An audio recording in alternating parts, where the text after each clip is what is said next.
नमस्कार, स्वागत है आपका एबीपी न्यूज पर। मैं हूं आपके साथ शिरीन और इलेक्शन की स्पेशल कवरेज लगातार सुबह 6 बजे से एबीपी न्यूज पर आप देख रहे हैं। और इस वक्त हम राजस्थान की राजधानी जयपुर में मौजूद है। मेरे पीछे आप बेहद खूबसूरत ये अल्बर्ट हॉल म्यूजियम देख रहे हैं और इस चौराहे पर लगातार इस वक्त सचिन पायलट, चुनाव का दिन है। सचिन पायलट क्या कुछ कह रहे हैं, एक बार जरा वो सुनिए। कि खासकर उत्तर भारत में और पश्चिम भारत में जहां पर बीजेपी और कांग्रेस का 1-to-1 कॉन्टेस्ट है, वहां पर कांग्रेस का स्ट्राइक रेट बहुत बेहतर रहेगा। आपको लगता है ऐसे में इसका असर पड़ेगा देश के इस चुनाव में? देखिए, हर पार्टी का अलग काम करने का तरीका है। हमारा है कि हम किसान, नौजवान, निवेश, उद्योग, रोजगार, महंगाई, करप्शन, इस पे बात करें। भाजपा का अलग एजेंडा है, जनता तय करेगी कौन सा एजेंडा बेहतर है। लेकिन मेरा ऐसा मानना है कि पब्लिक के अंदर अब अपने जीवन को सुधारने की जो उम्मीद है वो कांग्रेस और इंडिया अलायंस से है। लेकिन कुल मिलाकर के जनता को कहीं ना कहीं इमोशनली कनेक्ट करने की कोशिश है राम मंदिर के जरिए। नहीं, कितनी बार करेंगे वो? आप एक बार, दो बार, हर कॉर्पोरेशन चुनाव में भी, विधानसभा चुनाव में भी, देश के चुनाव में भी। ये बड़ा चुनाव है, इसमें एक व्यापक एजेंडा होता है। इसमें जो नैरेटिव है जो हम लोगों का है वो जवाबदेही का है, हाथ बदले का हालात उसका है, हमारी जो 5 गारंटीज़ हैं उस पर है। और पब्लिक जानती है कि कांग्रेस जब सरकार में होती है तो परफॉर्म करके दिखाती है।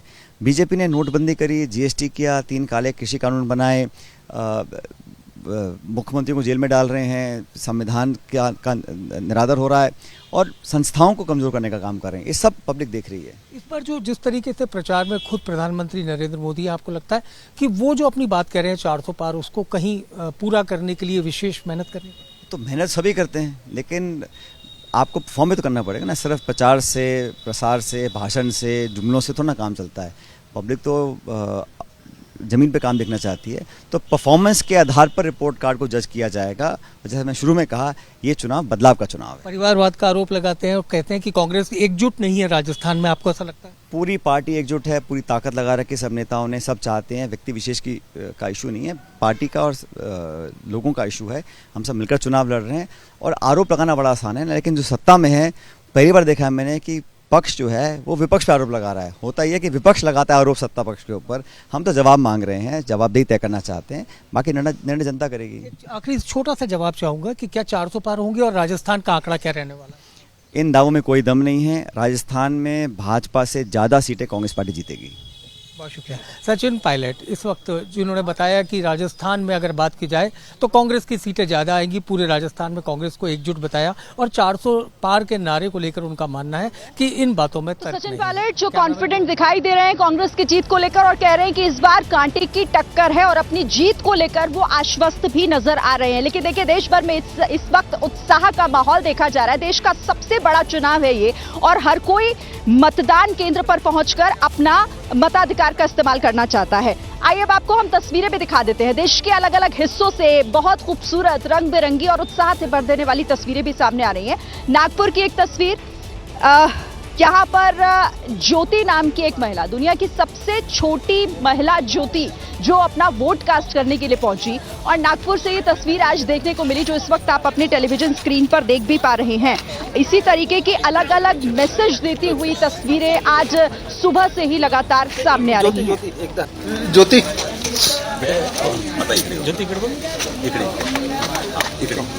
ज्योति इधर अपन व्हाइट बैकग्राउंड में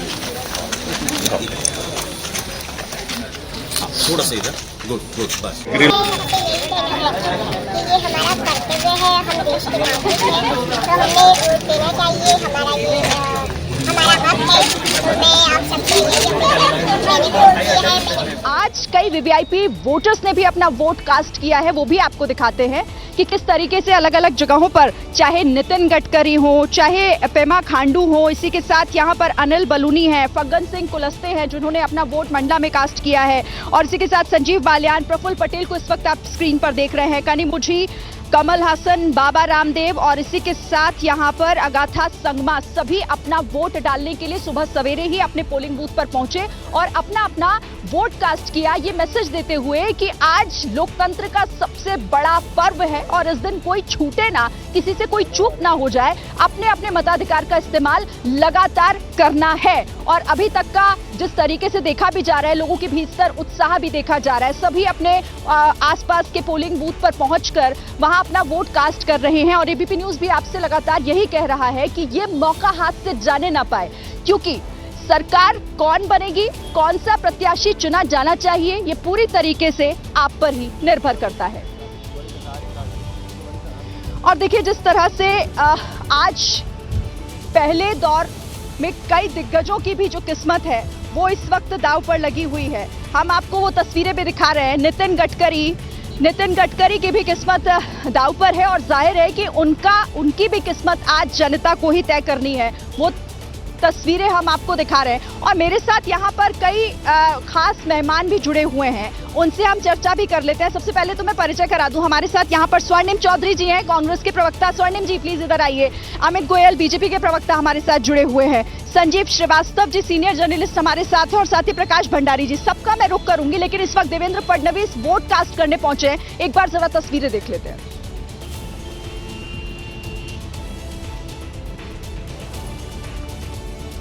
तो नागपुर में अपना वोट कास्ट करने के लिए देवेंद्र फडणवीस, जहां पर नितिन गडकरी इस बार उम्मीदवार हैं इस बार भी, और वोट डालने के लिए देवेंद्र फडणवीस नागपुर में इस वक्त अपने पोलिंग बूथ स्टेशन क्या पर मैसेज आप देना चाह रहे हैं आज? लोगों से मेरी प्रार्थना है कि मतदान करें, उत्साहपूर्वक मतदान करें, परिवर्तन के लिए, बदलाव के लिए मतदान करें और अपने लिए मतदान करें। अपनी परिस्थितियों को देख करके मतदान करें। लोग बेरोजगारी से त्रस्त हैं, महंगाई से त्रस्त हैं, कुशासन से त्रस्त हैं, अस्त व्यस्त विकास से त्रस्त हैं। लोग जो है, किसान अलग परेशान है, उसके साथ सरकार का व्यवहार अपमानजनक रहा है। तो लोग दंड देने के लिए सरकार को उत्सुक हैं। वो समय आ गया है। आज वोट की चोट करेगा मतदाता, ये स्पष्ट दिखाई दे रहा है और वो चोट भाजपा पर बड़ी करारी पड़ने जा रही है। इस बार पूर्व मुख्यमंत्री को उतारा है फिर से त्रिवेंद्र सिंह रावत को, कितनी की बड़ी टक्कर आप मानते हैं? जनता ठान लेती है तो फिर मैदान में कौन है ये महत्वपूर्ण नहीं होता, बल्कि जो जितना बड़ा योद्धा दिखाई देता है वो उतने ही जल्दी चित्त होता है। तो मुझे लगता है कि भाजपा के जो बड़े योद्धा हैं वो चित्त होने जा रहे हैं और हमारे जो छोटे जो ट्विंकल लिटिल स्टार हैं वो इनके स्टारों को फेल करने जा रहे हैं। हरीश जी, बीजेपी लगातार आप पे परिवारवाद का आरोप लगा रही है, कांग्रेस पे भी लगाती है और आप पर भी, क्या आपने अपने बेटे को उतारा? हाँ, वो तो अपने पर के खटमल नहीं देखते, दूसरे गिल्ली खोजने, जुए खोजने चलते हैं भाजपा वाले। अब एक बात बताओ, जय शाह जी क्रिकेट से कोई लेना देना था, मगर अमित शाह जी के पुत्र थे इसलिए उसके कर्ता धर्ता बन गए। दुष्यंत सिंह ऑक्सफोर्ड से पढ़ करके आए और सीधे जो है नामांकन दर्ज करने के लिए गए, क्योंकि वो वसुंधरा जी के पुत्र थे।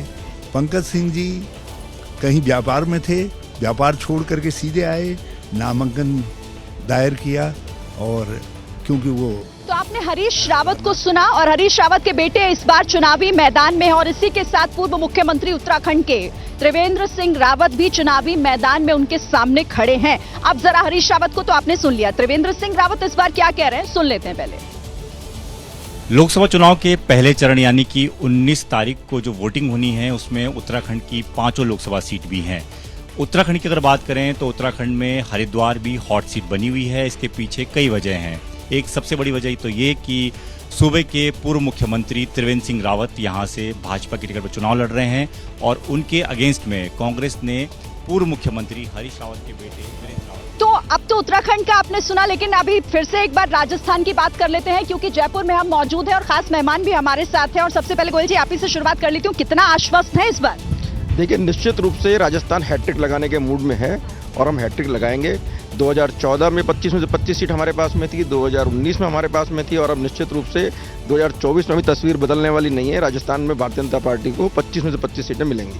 हैट्रिक लगाने की तैयारी करे तो फिर कांग्रेस क्या करेगी? देखिए, कांग्रेस पार्टी इस बार निश्चित रूप से भारतीय जनता पार्टी से अधिक सीटें यहाँ पे जीतेगी। उसके बहुत सारे कारण। अभी विधानसभा चुनाव हुए थे, उसमें हम जो 20 सीटें हैं मात्र 300 से 900 वोट के अंतराल से, 14,000 वोट के अंतराल से हम आ रहे हैं। तो हमारा जो कार्यकर्ता, हमारे नेता, हमारे सारा जो वर्कफोर्स है वो इसको बदला लेने के लिए तैयार है और बदलाव के लिए राजस्थान की जनता इसलिए तैयार है कि प्रधानमंत्री जी ने चुनावों में जो वादे किए थे, देखिए जो अभी 3-4 महीने पहले चुनाव हुए और जो आज इशू है राष्ट्रीय चुनाव के लेकर के, वही इशू राजस्थान में थे। प्रधानमंत्री जी ने अपनी गारंटी, हैट्रिक को तोड़ पाएंगे आप या नहीं? जल्दी से एक छोटा, निश्चित रूप से हैट्रिक भी नहीं टूटेगी। भारतीय जनता पार्टी से ज्यादा सीट लेके आ रहे हैं। चलिए ठीक है, देखना होगा आपका कॉन्फिडेंस कितना काम करेगा। सर आप तो वरिष्ठ पत्रकार हैं, आपका आकलन क्या कह रहा है सर? देखिए मैडम, जो बीजेपी के साथी हमारे कह रहे थे वो बात अगर 1 महीने पहले आप मुझसे पूछती तो मैं भी कमोबेश यही कहता कि हैट्रिक होगी 25 में से 25। लेकिन जब से टिकट का वितरण हुआ, अनाउंसमेंट हुआ, जिस तरह से माहौल बन रहा है राजस्थान में, उस तरह से हैट्रिक होना बहुत मुश्किल है। एक बात जरूर है कि आज मत प्रतिशत पे जरूर मेरा ध्यान रहेगा। अगर मत प्रतिशत 70 के ऊपर रहा शायद बीजेपी फिर काफी बहुत अच्छी सफलता प्राप्त करे, लेकिन मत प्रतिशत कम रहा तो मतलब यहाँ पे मोदी जी थोड़े से फंस गए। क्या हुआ, election Modi versus local issues, local candidates हो गए। तो सामने कोई राहुल केजरीवाल, तो आप राजस्थान के परिप्रेक्ष्य में बात कर रहे हैं। ठीक है सर, आपको क्या लग रहा है, मतलब आप भी इनकी बात से इत्तेफाक रखते हैं कि इस बार थोड़ा मामला फंसा हुआ है, वो जो 400 पार का नारा दिया जा रहा है वहां तक पहुंचना मुश्किल है?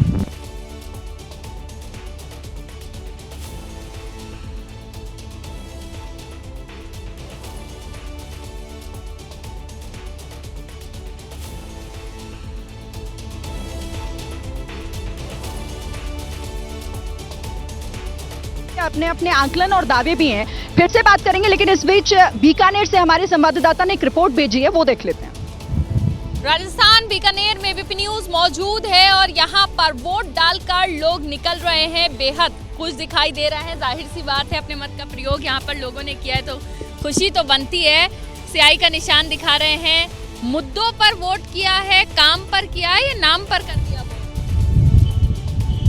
बेरोजगारी पे किया है। मुद्दे जरूरी है आपके लिए, नाम पर वोट या काम पर वोट? जो अच्छा काम करने वाला उसको दिए हैं। काम है। एक महिला है, स्याही का निशान दिखा रही है, एक अम्मा है, स्याही का निशान दिखा रही है। कितनी देर लाइन में लगी, कितनी देर इंतजार करके वोट किया? लैंड करने को लगा 5 मिनट लग गया। 5 मिनट लगे वोट कर दिया, बहुत अच्छी बात है। और भी देखिए महिलाएं हैं, सब वोट करके निकल रही हैं। सर, नाम पर वोट या काम पर वोट? काम पर वोट। देखिए यहाँ पर कुछ और लोग हैं, निकल रहे हैं। आप जरा स्याही का निशान दिखाई, वोट दे दिया आपने? हाँ, दे दिया। कैमरे पर दिखा दीजिए स्याही का निशान अपने। ये बताइए, नाम पर वोट हुआ है, बीकानेर की जनता ने काम देखकर वोट किया? ठीक है, काम देख दिया है, माना बाग माना खन्ने। देखिए आप भी वोट करके आई हैं, स्याही का निशान ऐसे कैमरे पर दिखा दीजिए। जी जी जी, ये देखिए स्याही का निशान लोग दिखा रहे हैं। बड़े कम संख्या में यहाँ पर लोग दिखाई दे रहे हैं, ज्यादा लोग अब खाने की काम खातर काम करके आएंगे, काम खातर आप आगे वोट देने के लिए। बड़ी कम भीड़ दिखाई दे रही है, लोग नहीं और ज्यादा भीड़ होगी। अब सारे जगह काम चलता के वो सोचा के फ्री होके चलेंगे, इसलिए से फ्री होके। हाँ, मैं तो मेरी बहू एजेंट में तो छोड़ के आ गई कि मैं तो पहला वोट देख के आऊंगी। पहले वोट, बाद में काम बाद में। यहाँ पर लोग एक्साइटेड दिखाई दे रहे हैं, वोट करने पहुंचे हैं। लोगों का कहना है कि लगातार लोग आ रहे हैं, वोट कर रहे हैं, काम पर और मुद्दों को देखते हुए वोट किया है। इस बार राजस्थान की जनता ने, इस तरह से इन लोगों का कहना है। कैमरा पर्सन हेमंत के साथ तो आम हो चाहे खास हो, हर कोई अपने मताधिकार का इस्तेमाल कर रहा है। हरिद्वार में कैलाशा जी महाराज जी ने भी वोट अपना कास्ट किया है। वो तस्वीरें भी उस वक्त की आपको हम दिखाते हैं जब वो पोलिंग बूथ पर अपना वोट कास्ट करने के लिए पहुंचे। महामंडलेश्वर श्री श्री 1008 कैलाशानंद गिरी जी महाराज अपना वोट डाला, मैसेज दिया। और एबीपी न्यूज भी लगातार अपने दर्शकों से यही कह रहा है कि घरों से निकलिए, ये आपका फर्ज भी है और आपका हक भी है, अपने मताधिकार का इस्तेमाल जरूर कीजिए। ये स्पेशल कवरेज चुनावों से जुड़ी हुई। लोकसभा चुनाव के लिए पहले चरण के तहत आज सुबह से ही मतदान डाले जा रहे हैं और अब 11 बजे तक का वोटिंग परसेंटेज भी आ गया है कुछ सीटों का। आपको जल्दी से बता देते हैं। देखिए, गया में 14.5% मतदान अब तक हो चुका है। बिहार के नवादा में 17.65% मतदान अब तक हो चुका है। इसी के साथ औरंगाबाद का भी परसेंटेज 15.04% मतदान अब तक 11 बजे तक हो चुका है और सुबह 11 बजे तक 19.33% मतदान जमुई में भी हो चुका है। तो ये मतदान प्रतिशत कुछ और जगहों का भी जब आएगा तो आपको बताएंगे। और देखिए, हर बार कोशिश यही होती है इलेक्शन कमीशन की भी कि ज्यादा से ज्यादा संख्या में लोग पहुंचे, प्रतिशत बढ़े, ताकि मतदान ज्यादा से ज्यादा हो। और देखना होगा कि इस बार ये प्रतिशत कहां तक पहुंचता है। और इसी बीच देखिए, देश के अलग अलग हिस्सों से जहां जहां पर मतदान हो रहा है, पोलिंग स्टेशन से अलग अलग तरह की तस्वीरें भी सामने आ रही हैं। नागौर की एक दिलचस्प तस्वीर आपको दिखाते हैं। हमारे संवाददाता ने वहां से एक रिपोर्ट हमें भेजी है जहां पर पुरुषों की संख्या से ज्यादा महिलाओं की संख्या है। कतारों में महिलाएं ज्यादा खड़ी हैं। एक बच्ची, छोटी सी बच्ची को एक मां बिना कुछ खिलाए पिलाए सबसे पहले वोट डालने पहुंच गई हैं। एक रिपोर्ट आप देख लीजिए। राजस्थान की 12 लोकसभा सीटों पर इस वक्त मतदान चल रहा है। हम मौजूद हैं नागौर लोकसभा सीट पर और यहाँ पर सियासी पारा तो चढ़ा है ही, लेकिन मौसम का पारा भी लगातार चढ़ता जा रहा है। गर्म मौसम जरूर है, लेकिन लोगों के उत्साह में कहीं कोई कमी नहीं है। जैसे जैसे दिन चढ़ रहा है तो लोग भी अपने घरों से निकल रहे हैं और समझा जा सकता है। देखिए यहाँ पर एक जो है कोशिश ये भी की जा रही है कि जिन लोगों को पानी आने की ज़रूरत है उनको पानी भी पिलाया जा रहा है, क्योंकि मौसम गर्म है, लिहाजा ज़रूरतमंद लोगों को पानी भी पिलाया जा रहा है। ऐसे इंतज़ाम किए गए हैं कि मौसम गर्म है तो ऐसा ना हो कि किसी को कोई दिक्कत हो। हालांकि कतार लंबी होती जा रही है, लोग घरों से निकल रहे हैं, ये एक अच्छा संदेश भी है लोकतंत्र के लिहाज से भी। लेकिन इस तरीके के यहाँ इंतजाम किए गए हैं कि ज़रूरतमंद लोगों को पानी पिलाया जाए और उसी को जो है ये तस्वीरें यहाँ पर बयां भी कर रही हैं। चुनाव आयोग की तरफ से भी ऐसे इंतजाम किए गए हैं, प्रशासन की तरफ से भी ऐसे इंतजाम किए गए हैं कि ज़रूरतमंद लोगों को, क्योंकि मौसम गर्म है तो किसी तरह की दिक्कत ना हो। लेकिन आप लोगों से जानना चाहूँगा, मुद्दे क्या हैं? किसी प्रत्याशी का नाम नहीं, पार्टी का नाम नहीं, मुद्दे क्या है? किसको ध्यान में रखकर वोट करने आए हैं? मजबूरी है। मजबूरी क्यों है? तो और फिर क्या है, मिलना कुछ है नहीं। मजबूरी है, सरकार ने लागू कर दिया, हम वोट दे रहे हैं, इसलिए कोई नहीं बोल है ना। नहीं तो अगर चुनोगे नहीं फिर आप कहोगे क्या? इसलिए कोई बोल नहीं रहा है, क्योंकि इसी मजबूरी, हम मजबूरी में धूप में खड़े हैं विकास के लिए। तो फिलहाल देखिए यहाँ पर जो है लोग पार्टी उम्मीदवारों के नाम का भी हालांकि जिक्र कर रहे हैं, लेकिन एक जो बड़ी चीज़ है कि विकास के लिए, विकास कौन कर रहा है ये आपको खुद समझना होगा कि विकास किसके लिए। हो सकता है कि कोई किसी एक पार्टी के लिए, एक उम्मीदवार के लिए कह रहा हो, कोई किसी जो है नेता के लिए कह रहा हो, तो ये अपने अपने लोगों के जहन में है कि विकास कौन कर रहा है। लेकिन विकास एक बड़ा मुद्दा है, लेकिन सबके बीच में इस तरीके की तस्वीरें ज़रूर है जहाँ पर जो मतदाता है उनके लिए तो ऐसी तस्वीरें जो आपको प्रेरणा देती हैं कि आपको भी अब घर से निकलकर, चाहे धूप हो, मौसम आपको अच्छा ना लग रहा हो, आपके मुताबिक ना लग रहा हो, पोलिंग बूथ तक जाइए और अपना वोट कास्ट कीजिए, अपना फर्ज पूरा कीजिए। बहरहाल आपको अब मुजफ्फरनगर की फाइट दिखाते हैं। मुजफ्फरनगर में जिस तरीके से संजीव बालियान और हरेंद्र मलिक के बीच कांटे की टक्कर बताई जा रही है, नरेश टिकैत किसान नेता अपना वोट डालने के लिए वहां पर पहुंचे हैं, जिससे हमारे संवाददाता ने उनसे एक्सक्लूसिव बातचीत की है। आपको सुनवाते हैं उनका क्या कहना है।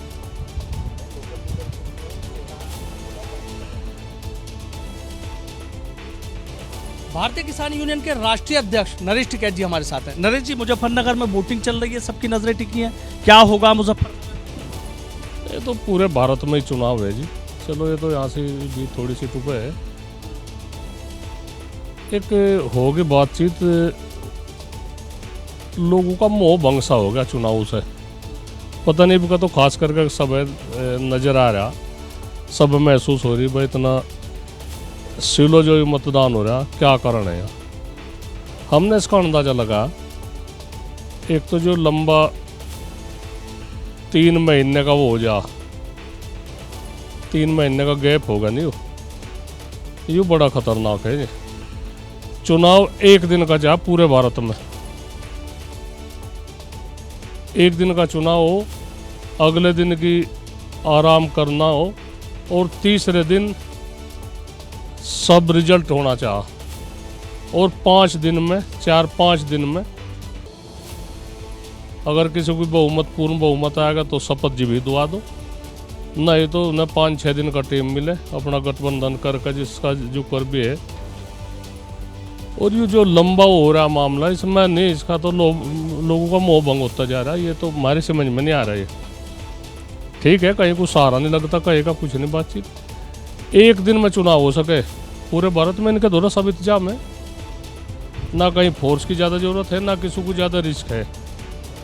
तो स्पेशल कवरेज में आगे भी आपको एक्सक्लूसिव रिपोर्ट और हर एक सीट की हर एक जानकारी, हर एक तस्वीर आगे भी आपको दिखाएंगे। तो 21 राज्यों की 102 सीटों के लिए मतदान हो रहा है और जिस तरीके से ये पहला फेज काफी दिलचस्प है। बिहार में भी 4 सीटों के लिए वोटिंग हो रही है, जिसमें से नवादा भी एक है। बीजेपी के उम्मीदवार है वहां से विवेक ठाकुर, जो अपनी जीत को लेकर काफी आश्वस्त नजर आ रहे हैं। हमारे संवाददाता ने उनसे बात की है, सुनवाते हैं आपको। यही अपील करते हैं कि ये इस महापर्व में पूरी संख्या में सब अपने मताधिकार का प्रयोग करें, शिथिलता के साथ इस चीज़ को न लें, गंभीरता से लें। ये आपके देश का भविष्य बनाने का आज मतदान की प्रक्रिया आरंभ हुई है पहले चरण की। जनता आपको क्यों वोट देती है? जनता इसलिए वोट दे कि एक तो प्रधानमंत्री मोदी की कार्य पद्धति ये एक स्थापित हो गई है जनता के मान में, मोदी जो कहते हैं वो करते हैं। नवादा एक आकांक्षी जिला रहा है, लेकिन उसने अनुभूति की है पिछले 10 साल के शासनकाल में कि विकास जो है, जो न कभी कल्पना की जा सकती थी, वो सब आयामों को छुआ गया है। लेकिन मेरे आने के बाद लोगों को एक उम्मीद जगी है कि नवादा में विकास की राजनीति एक केंद्र बिंदु बन के जो है यह होगा, न कि माफियाओं का जो राजनीति यहाँ पे चलता है, चला है, इससे परे होगी। इसलिए जनता जो है इस ओर देख रही है कि नवादा सीधे जो है केंद्र की विकास यात्रा में सम्मिलित होगा। बाहरी बनाम स्थानीय एक मुद्दा बना रहे हैं राजद प्रत्याशी कि मैं यहाँ का बेटा हूँ, बाहरी लोग आके चुनाव लड़ें। ये सब बना था, ये देखिए, ये सब विषय उठता है, इसके जन्म मृत्यु की तिथि तय है। ये सब विषय उठता है जब टिकट का बात होता है, सभी दल में उठता है। जब टिकट तय हो जाता है तो पहला 10 दिन चलता है। उसके बाद जब जनता चुनाव अपने हाथ में ले लेती है तो इसकी मृत्यु हो जाती है, और जब पूर्णाहुति हो जाती है, जब इसका मतदान का जो है समापन हो जाता है। तो क्या आप यहाँ पे जो चुनाव चल रहा है इसको त्रिकोणीय मानते हैं? एक तरफ श्रवण कुशवाहा हैं आरजेडी के प्रत्याशी, और तो विवेक ठाकुर को तो आपने सुन लिया, अपनी जीत का दावा कर रहे हैं, लेकिन बिहार में चुनाव इस बात बहुत गर्म है, सियासत गरमाई हुई है। आप आरजेडी के उम्मीदवार हैं श्रवण कुशवाहा, वो क्या कह रहे हैं उन्हें भी सुनिए। देखिए, हम नवादा का बेटा है, इस धरती पे हम जन्मे हैं, नवादा में जन्मे हैं, और इस लोकतंत्र के पर्व में हम सभी मतदाताओं से नम्र निवेदन भी करते हैं कि अधिक से अधिक लोग घर से निकलकर मतदान कीजिए, क्योंकि नवादा का अस्तित्व का बात है। और मुझे पता है कि नवादा में क्या मूलभूत समस्याएं हैं। यहाँ किसी तरह का कोई विकास नहीं हुआ, और हम लोग शुरू से ही लोगों की, जनता के बीच रहे हैं, और अपना बेटा भाई भतीजा मुझे जनता यहाँ नवादा के मतदाता समझ रही है। इसलिए हम चरण छूकर उन सबों को स्पर्श भी करते हैं, नमस्कार भी करते हैं, क्योंकि जो आशीर्वाद स्नेह मुझे मिल रहा है, इसके लिए बहुत बहुत धन्यवाद नवादा वासियों। किन मुद्दों पर आप चुनाव लड़ रहे हैं यहाँ पे? देखिए, मुद्दा तो हमारी अनेक है, क्योंकि नवादा में कोई विकास हुआ ही नहीं था, तभी तो आज नवादा में पूरा जनता एक तरफ है। यहाँ किसी से कोई लड़ाई नहीं है, और पहले ही हम लोगों ने कह दिया था कि किसी तरह का नवादा में कोई लड़ाई नहीं है। यहाँ एक एक मतदाता चुनाव लड़ रही है, औरत हो, मर्द हो, दलित हो, महादलित हो, अल्पसंख्यक हो, अगड़ा हो, पिछड़ा हो, कोई भी। अच्छा, स्थानीय बनाम बाहरी एक बड़ा मुद्दा है 2009 से, उसके पहले भी, लेकिन 2009 से देखा जा रहा है कि बाहरी लोग आते हैं, चुनाव जीत जाते हैं। तो आप मानते हैं कि स्थानीय बनाम बाहरी एक बड़ा मुद्दा? बिल्कुल, मैंने अभी क्या कहा कि चूंकि मैं नवादा का बेटा हूँ, इसके पहले भी तय था कि जो पार्टी टिकट देगी उसी को देना हो, चाहे किसी गठबंधन से दे, लेकिन इस बार नवादा का बेटा तय है, और नवादा के बेटा पर मैं है। बिल्कुल। अच्छा, ये बताइए कि तेजस्वी रोजगार दिए जब बिहार में महागठबंधन की सरकार थी, जैसे कहते हैं हम 5 लाख युवाओं को रोजगार दिए, सो रोजगार एक बड़ा मुद्दा यहाँ पर। बिल्कुल बिल्कुल बिल्कुल, इससे पूछने की क्या जरूरत है। नवादा का बेटा श्रवण कुशवाहा खुद को कह रहे हैं, और जिस तरह से वो कह रहे हैं कि जीत हमारी होगी। बहरहाल देखिए, सब अपने अपने दावे कर रहे हैं, लेकिन ये तो जनता को तय करना है कि किसे जिताना है और किसे सबक सिखाना है, और उसी के लिए आज पहले चरण के तहत वोट डाले जा रहे हैं। सबसे ज्यादा सीटें हैं इसमें। अब आपको जरा उधमपुर में किस तरीके से सियासी संग्राम है, वहां की भी तस्वीर दिखाते हैं। और वहां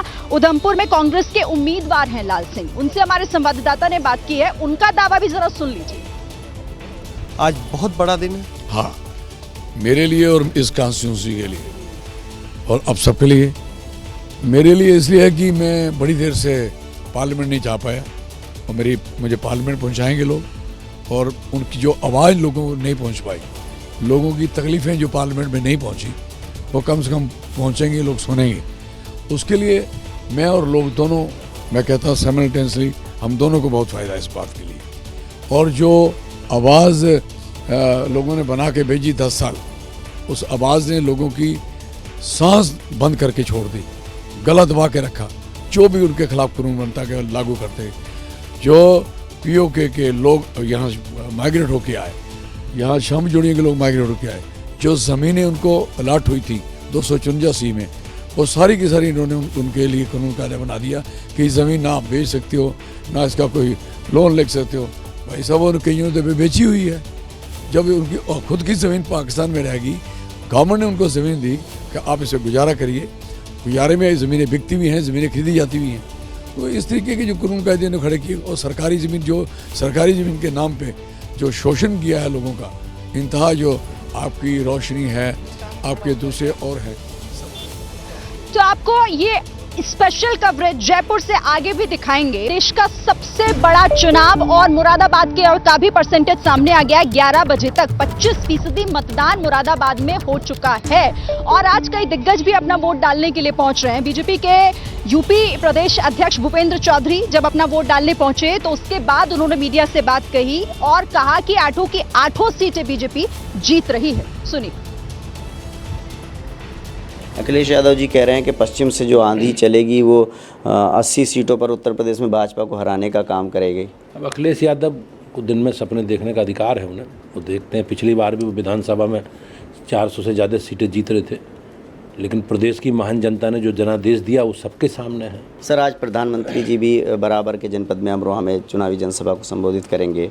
पश्चिम उत्तर प्रदेश में चुनावी माहौल में मतदान के पहले चरण में क्या लग रहा है, पश्चिम उत्तर प्रदेश की जनता कितना भाजपा को साथ देगी और ये जो 8 सीटें हैं इसमें से कितनी भाजपा जीत रही है? जिस प्रकार से हमारी तैयारी है और माननीय प्रधानमंत्री जी के प्रति और योगी जी के प्रति, हमारे माननीय मुख्यमंत्री जी के प्रति लोगों का विश्वास है और भारतीय जनता पार्टी का एक कार्यकर्ता, हम घर घर हमने संपर्क किया, घर घर अपनी अपील, अपने पंपलेट, अपने पोस्टर घर घर हमने पहुंचाए।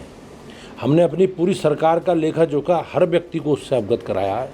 तो निश्चित रूप से जिस प्रकार से माननीय प्रधानमंत्री जी के प्रति लोगों का विश्वास है, उसके आधार पर मैं कह सकता हूँ जिम्मेवारी के साथ कि भारतीय जनता पार्टी उत्तर प्रदेश के पहले चरण की 8 की 8 सीटें बड़े अंतर से जीतने जा रही है। तो राजनीतिक दलों का कॉन्फिडेंस हाई है, मतदाताओं का जोश भी हाई है और स्पेशल कवरेज आगे भी जारी रहेगी। वक्त जैसे जैसे आगे बढ़ रहा है, वोटिंग परसेंटेज भी सामने आ रहा है और बढ़ रहा है। त्रिपुरा में अब तक सबसे ज्यादा 35% मतदान हो चुका है, वहीं 1% कम यानी 34% मतदान पश्चिम बंगाल में हो गया है अभी तक। आगे भी आपको और परसेंटेज बताएंगे और शुरू का, लेकिन सर आपसे मैं समझना चाहूंगी, अलग अलग दल अलग अलग बात कर रहे हैं। कोई कह रहा है बदलाव का चुनाव है, कोई कह रहा है कि आप देखिए इस बार क्या होगा। ये बढ़ता हुआ परसेंटेज क्या कह रहा है सर, कहां तक जाएगा ये आंकड़ा?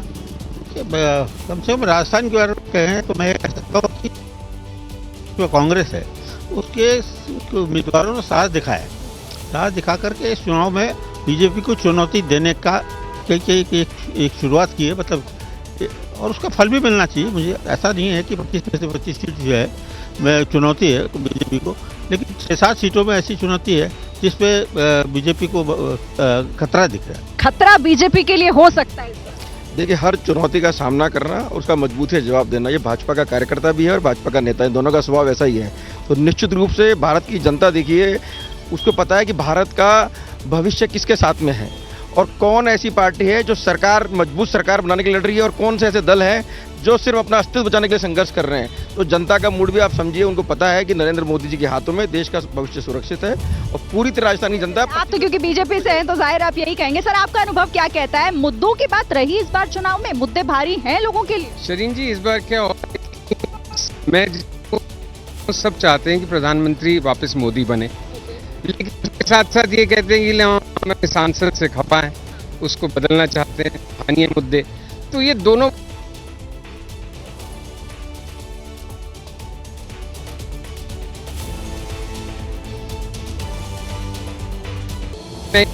मैं इसके ठीक विपरीत कह रहा हूँ कि अगर मोदी जी के, मतलब इस पे कॉन्ट्रडिक्शन है कि लोग दोनों बातें इकट्ठे कह रहे हैं कि हम मोदी जी के चेहरे को विश्वास रखते हैं, उनको वोट देना चाहते हैं, और ये भी कहते हैं स्थानीय बदलाव चाहते हैं। तो दोनों बातें तो हो नहीं सकती। अब दोनों में से क्या होगा, कि स्थानीय मुद्दे जीतेंगे कि मोदी जी, इसके लिए 4 जून तक मैं रुकूंगा। अब ये बताइए कि आपका आंकलन क्या कह रहा है, छोटा सा जल्दी से रिप्लाई यहाँ पर जो है आपका कमेंट में। देखिए, सीधी सी बात है, जब केंद्रीय मंत्री जो राजस्थान से आते हैं और वो ये कहें कि मेरे काम मैंने नहीं किया, इसको मत देखो और मोदी के नाम पर मुझे वोट दो, तो ये सीधे सीधे एक समझदारी को चुनौती देते हैं। इसलिए भारतीय जनता पार्टी को चुनौती आज जनता दे रही है। जितनी वोट डलेंगे वो बीजेपी के खिलाफ इसीलिए डल रहे हैं कि ना तो वादे पूरे हुए मोदी जी के, ना सांसदों ने काम किया। केंद्रीय मंत्री तो जो है अपना पद लेकर के राजस्थान से चले गए, मुड़ तक के नहीं देखा कि राजस्थान की क्या जरूरत है। आज ये ये स्थानीय मुद्दे से लेकर के राष्ट्रीय मुद्दे, महंगाई, बेरोजगारी को लेकर के ये चुनाव है। प्रधानमंत्री जी ने जो राजस्थान से वादे किए थे लंबे समय से, जो 10 वर्ष से करते आए और एक भी पूरा नहीं हुआ, उनको लेकर के जनता खफा है और बीजेपी के खिलाफ। ठीक है, अब ये तो जनता को तय करना है, लेकिन आप लोगों का आंकलन भी जानना बहुत जरूरी हो जाता है। और अब आपको डिब्रूगढ़ की तस्वीरें दिखाते हैं। पूर्व मुख्यमंत्री असम के सर्बानंद सोनोवाल, जो इस बार अपनी जीत को लेकर आश्वस्त नजर आ रहे हैं और उन्होंने भी दावा किया है जीत का। सुन लेते हैं। केंद्रीय मंत्री सर्बानंद सोनोवाल हमारे साथ हैं, डिब्रूगढ़ से इस बार चुनाव मैदान में है। क्या उम्मीदें हैं और जीत का कितना भरोसा है? हाँ, है, पूरा भरोसा है, 100%।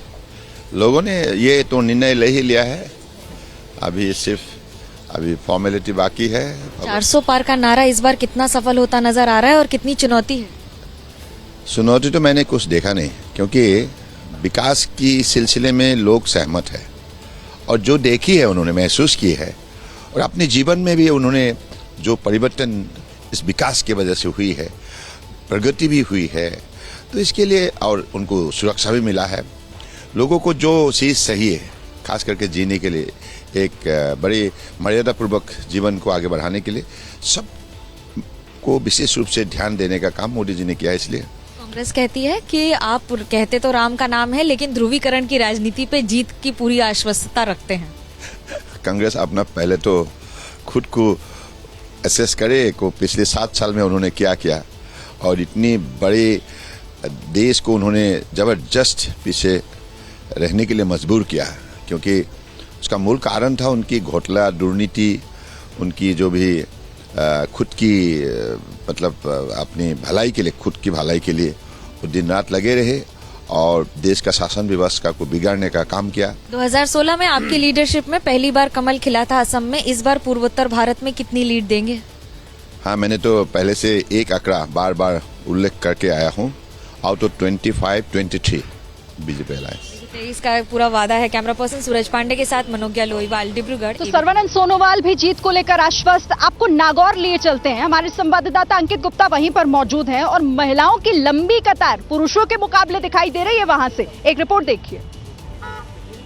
पहले चरण की 102 लोकसभा सीटों पर मतदान चल रहा है। हम मौजूद हैं इस वक्त राजस्थान के नागौर लोकसभा सीट पर और यहाँ पर एक दिलचस्प तस्वीर दिखाता हूँ। देखिए, इस वक्त जहाँ पर मैं मौजूद हूँ ये एक छोटा सा गांव है। चारों तरफ अगर आप देखेंगे तो राजस्थान के गांव की जो एक तस्वीर है वो आपको यहाँ नजर आएगी। लेकिन दिलचस्प चीज़ यहाँ पर, वैसे तो आपको यहाँ पर हरियाली क्योंकि राजस्थान में ज़्यादा दिखती नहीं है, लेकिन जो एक रंग है राजस्थान का वो ज़रूर आपको दिखाता हूँ। यहाँ पर इस वक्त क्योंकि मैं नागौर लोकसभा सीट पर मौजूद हूँ और यहाँ की एक दिलचस्प तस्वीर क्या है, यहाँ दिलचस्प तस्वीर ये है कि पुरुष मतदाताओं की पहले आप कतार देखिए जिसमें गिने चुने लोग नजर आ रहे हैं, लेकिन जब आप महिला मतदाताओं की कतार देखेंगे तो घूंघट में ज़रूर पहुंची हैं, लेकिन अपने मत का इस्तेमाल करने के लिए सबसे आगे हैं। ये धीरे धीरे करके कतार बढ़ती जा रही है। हालांकि जो कुछ देर पहले की बात करूं तो यहाँ पर पुरुष मतदाता तो गिने चुने ही नज़र आ रहे थे और महिला मतदाता लगातार इसी तरीके से निकल रही हैं। और ये भी एक दिलचस्प तस्वीर है कि छोटे छोटे बच्चों को लेकर के यहाँ पर पहुंची हुई हैं। पहले जो है मतदान, बाद में जलपान। क्या सोच के वोट कर रहे हैं? काम धंधा खातर वोट कर रहे हैं। हाँ। इलाके में विकास हो। हाँ। छोटे से बच्चे को लेकर के आई हैं। अभी ये इसको कुछ खिलाया पिलाया नहीं? नहीं, अभी नहीं। बच्चे को भी नहीं? नहीं। छोटे से बच्चे को लेकर आई है, उसने भी कुछ खाया भी या नहीं है?